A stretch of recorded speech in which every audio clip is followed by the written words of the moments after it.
Hello everyone, welcome to our channel, Meetings Assistance for Jehovah's Witnesses. I hope you are all doing well. In this new video, we're going to prepare for the Apply Yourself to the Field Ministry section for the week of November 10th to 16th. I hope this will be very helpful to many of you. Let's get started.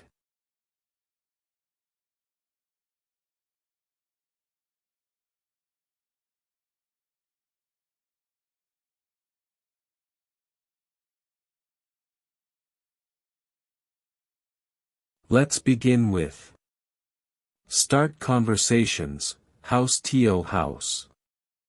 Offer a Bible course directly. Good morning, how are you? Hi, I'm fine, just trying to fix this before I run late. That's great. I'm briefly passing through the neighborhood offering a free Bible course. It's a very simple course designed to answer questions we all have, such as why there is so much suffering or whether there will ever be peace. A Bible course? I don't know, I don't usually go to any church. Don't worry, it's not something religious or with any commitments.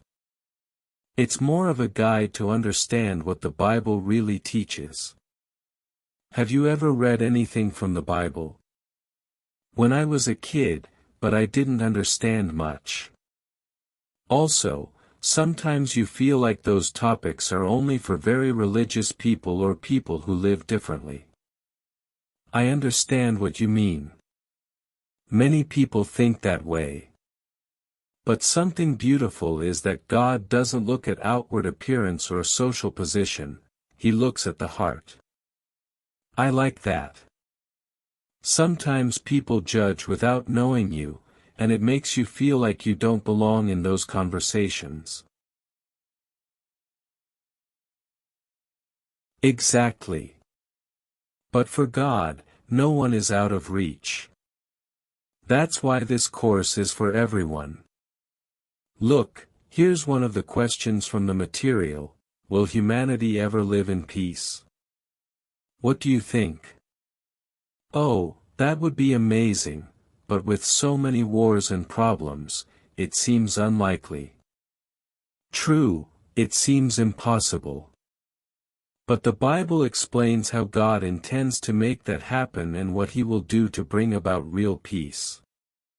If you'd like, next time I can show you in just a few minutes how the course works. Sure, I'd like to see it.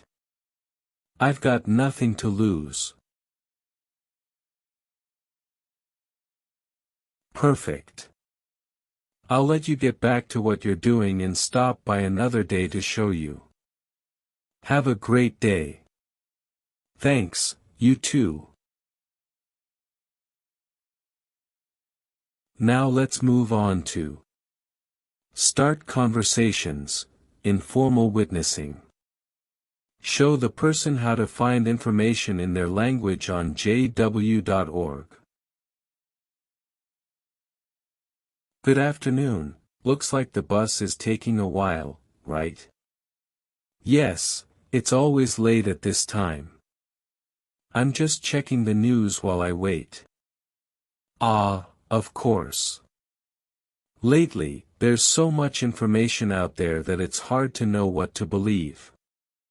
Sometimes I also look for trustworthy information about spiritual or moral topics, but it's not always easy to find reliable sources. You're right. Online you can find everything, some say one thing, others say the opposite. Exactly. That's why I found a website called jw.org very useful. It has articles and videos on many topics, and something I like is that you can choose the language and reading level.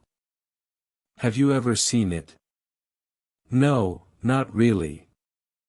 What's it about? It's the official website of Jehovah's Witnesses. It has information directly based on the Bible, but explained in a simple way, without forcing anything on anyone. For example, there are topics about how to have peace of mind, improve family life, or deal with stress. Would you like me to show you how to look something up? Sure, yes. Look, you just type jw.org in your browser. Up here you can choose the language. There are hundreds, even dialects. For example, if you select Spanish, everything changes to that version. Then, in the search bar, you can type something like anxiety or happy family, and you'll find short articles and videos. Oh, that's interesting. I didn't know you could read it in so many languages. Yes, I think that's really nice. Each person can learn in their own language and at their own pace. I've personally learned things I didn't know before. That's good, because sometimes people talk about the Bible as if they know everything, and that pushes others away. You're right. In reality, we're all learning. I also find new things each time I read. The important thing is to do it with an open mind. Yes, I like that attitude. I'll check out the website when I get home. I'm glad to hear that. If you'd like, next time I can show you how to find a section with free Bible courses. They're very practical. Perfect, thank you. You can tell you do this with respect. Thank you. I'm happy I could show you something that might help you. Now let's move on to talk. Title: Does the Bible prohibit the use of jewelry and makeup? We live in a world that places a huge amount of value on appearance. Every day we see ads, videos, and posts that promise to make us look better or appear perfect. That can make some wonder, is it wrong for a Christian to dress up or wear adornments? Does God see that as something superficial? That's a valid question, because we all want to please Jehovah, even in how we present ourselves. So let's see what the Bible really says about the use of jewelry and makeup. The Bible does not prohibit the use of jewelry or makeup. In fact, it shows examples of faithful women who adorn themselves without losing Jehovah's approval.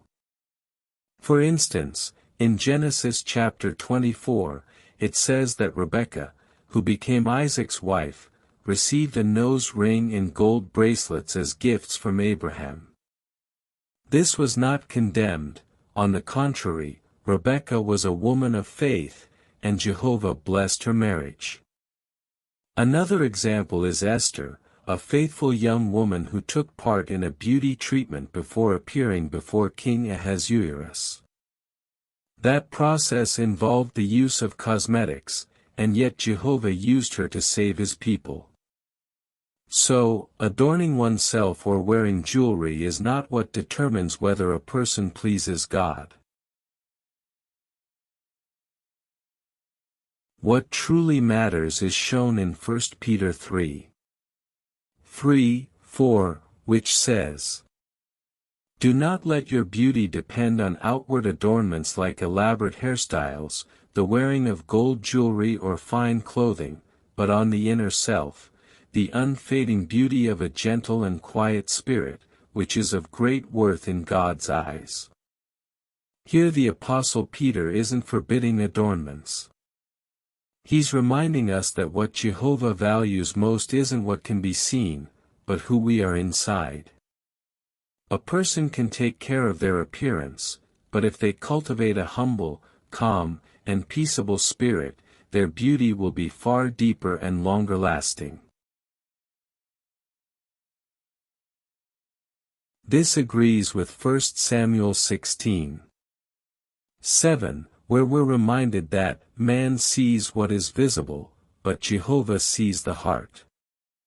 Jehovah looks at our motives and attitude, not our outward details. He notices whether what we show reflects modesty, respect, and love for Bible principles. So, does the Bible prohibit the use of jewelry and makeup? No. There's nothing wrong with taking care of one's appearance, as long as it's done with balance and modesty. But what truly matters is maintaining a beauty that doesn't depend on the mirror, but on the heart.